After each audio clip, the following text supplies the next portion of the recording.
Halo semuanya, kembali lagi di channel EduHacks. Di video kali ini kita akan membahas bagaimana proses penyeleksian SNMPB oleh PTN sehingga kita dinyatakan lulus atau tidak lulus. Tonton terus video ini sampai tuntas, semoga bermanfaat. Saya ingin gambarkan aja dulu ya, jadi biar kawan-kawan juga jelas bagaimana UNER kalau kita berbicara tentang UNER dalam proses seleksinya. Proses seleksi yang pertama itu adalah kami mengurutkan sekolah, ya. Kami mengurutkan sekolah berdasarkan indeks sekolah yang kami punya, gitu kan. Jadi kami sudah punya indeks sekolah. Salah satu dasar utamanya memang adalah rata-rata nilai UTBK, gitu kan. Di beberapa tahun yang lalu, bukan hanya setahun ya. Jadi bukan hanya tahun yang lalu, tapi di beberapa tahun yang lalu. Dan bahkan mungkin menjadi faktor utama lah gitu, untuk bisa mengurutkan sebenarnya indeks sekolah di yang masuk UNER itu seperti apa. Nah, setelah urutan dari sekolah ini rampung, kami kemudian mengurutkan pada masing-masing program studi pilihan, ya, ranking dari pemilih program studi itu pada setiap sekolah. Sehingga urut nanti. SMA 19 misalnya kan, yang di farmasi itu kira-kira ranking berapa saja yang daftar di sana, kan? Kemudian proses seleksinya adalah kami tentu mengambil mereka-mereka yang berada pada posisi nilai tertinggi pada sekolah tertinggi terlebih dahulu, gitu kan? Jadi pada posisi sekolah tertinggi itu akan kami ambil. Misalnya yang ranking 1 ada enggak? Ranking 1 di sekolah tertinggi, oh ada, berarti kita ambil. Nomor 2 ada enggak? Dan seterusnya kita ambil. Kemudian kalau masih belum cukup, kita akan ngelirik ke ranking kedua. Kita mulai dari sekolah yang paling tinggi indeks sekolahnya terlebih dahulu. Kemudian kita terus urutan ketiga dan seterusnya. Kalau ternyata di urutan ketiga juga masih belum habis, gitu kan? Di ranking ketiga juga belum habis, kita akan masuk lagi ke ranking keempat. Akan masuk lagi ke ranking kelima sampai dengan daya tampung itu terpenuhi dari sekolah-sekolah yang memang dalam tanda kutip barangkali eligible di dalamnya. Sehingga lagi-lagi kita belum bisa memastikan bahwa seseorang yang ranking misalnya, mohon maaf, Mas Haikal nggak tahu nanti posisinya ranking berapa sebenarnya di sekolah itu, gitu kan? Di sekolah itu karena biasanya khawatirnya case untuk SMA 19 ini yang ranking 1, 2, 3, 4, 5, 6, 9, 10 itu ngambil kedokteran semuanya. Tinggal yang di ranking 11 ngambil farmasi. Misalnya gitu kan. Sementara di UNER ini yang masuk farmasi itu setelah kita urutkan tadi adalah dari ranking 5 saja udah terpenuhi, gitu kan, daya tampungnya. Berarti kita nggak akan jalan, kita nggak akan ngelirik yang ranking 9, 10, 11. Ya kan? Apalagi 11 gitu kan. Ranking 10 saja kita nggak lihat. Karena apa? Karena daya tampung farmasi itu sudah dipenuhi dari mereka yang ranking 1, 2, 3, 4, 5 saja. Di masing-masing sekolah, di masing-masing sekolah. Nah, ini mekanismenya sehingga ketika ada tadi pertanyaan kedua di kedokteran pun ya sudah. Kalau nanti ternyata ranking pertama masih belum bisa nututi untuk masuk, ya kita akan putar ranking kedua. Kalau ranking kedua ternyata masih belum penuh juga daya tampungnya, kita akan putar lagi di ranking ketiga. Ya, ranking ketiga. Dan mekanismenya memang kita akan ada sedikit batasan.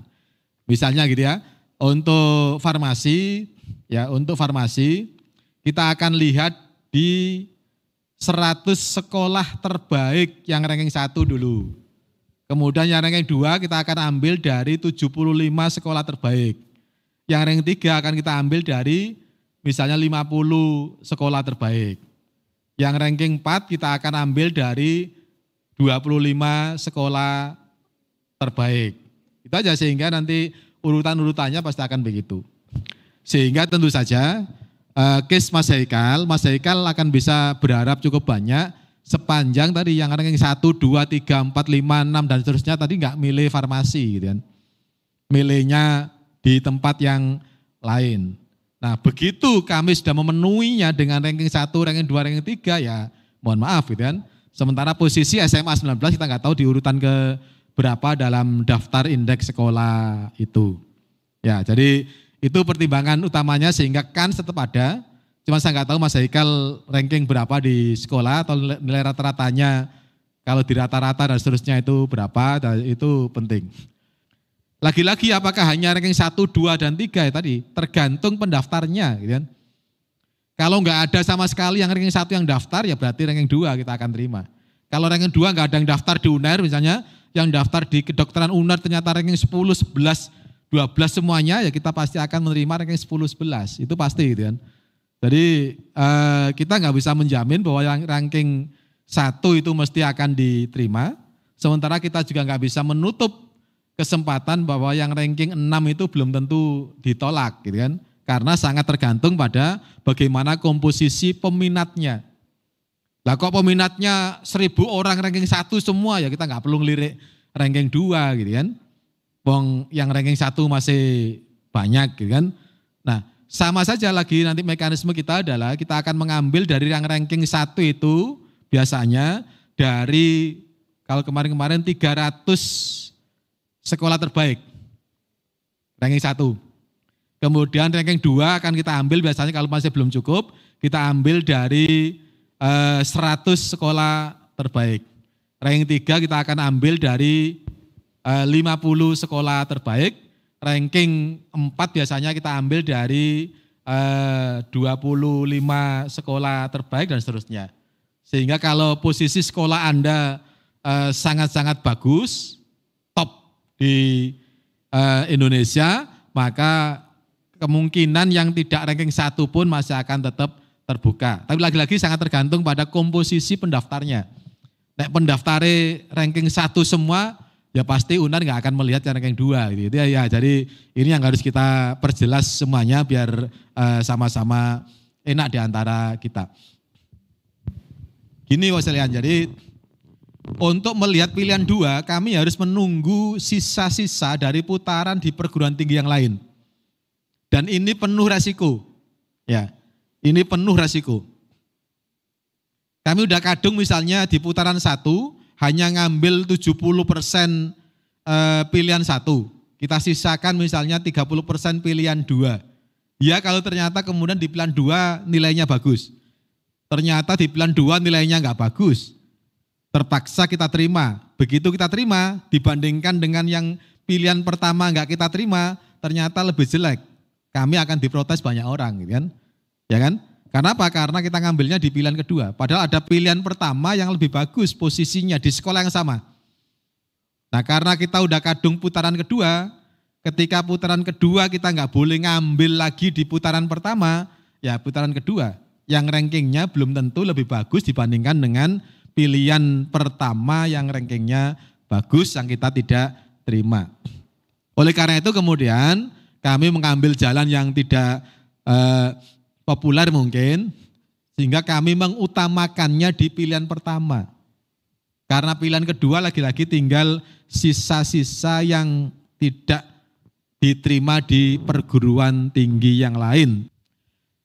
Untuk berkaitan dengan program studi, bobot, kami sesuai dengan peraturan yang ada saja, Ibu, kami akan menetapkan karena minimalnya adalah rapot rata-rata, kita akan menggunakan juga 50% rapot rata-rata dan 50% sisanya. Karena peraturannya memang demikian. Khususnya ini untuk program-program studi eksak, ya. Untuk program studi eksak. Tetapi kita juga nggak bisa punya pilihan yang lain gitu kan. Karena di sosial pun tadi minimal di rapot rata-ratanya juga adalah 50%. Tapi sekurang-kurangnya kita menggunakan mekanisme itu 50%, 50%, oke gitu kan. Tinggal nanti beberapa variasi saja di beberapa program studi tertentu karena kami bayangkan tetap nanti untuk program-program yang eksak, mohon maaf gitu kan, kami akan tetap memberikan bonus dalam tanda kutip gitu kan bagi kawan-kawan yang pilihannya linear. Itulah tadi proses penyeleksian SNBP tahun 2023 oleh perguruan tinggi negeri. Semoga video ini bermanfaat. Jangan lupa klik like, subscribe, dan share video ini sebanyak-banyaknya. Terima kasih.